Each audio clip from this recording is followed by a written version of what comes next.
নিপুণ সৃষ্টিতে কি বাহার পল্লবে পুষ্পে।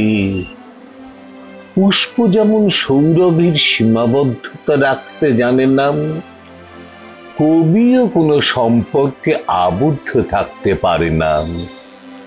সে ধূপ হয়ে নিজেকে পুড়িয়ে কাছের জন দূরের জন সকল সম্প্রদায়ে সকল জনপদে সুগন্ধি ছড়িয়ে তৃপ্ত হয়। কবি এমনই এক অদম্য সত্তা, শাসন রাষ্ট্র কাঁটা তাকে আটকে রাখতে পারে না। সে সকল দেশের সকল মানুষের।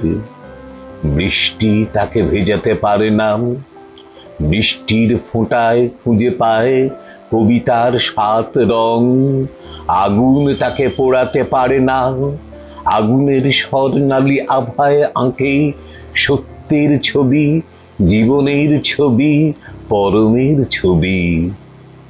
কুচেতন পৃথিবী বহুবার কবিকে করেছে ক্ষতবিক্ষত, তার দেহ থেকে ফোঁটা ফোঁটা রক্ত ঝরেছে ধরণীর ধুলিতে। জীবনী শক্তিতে পরিপূর্ণ প্রাণ।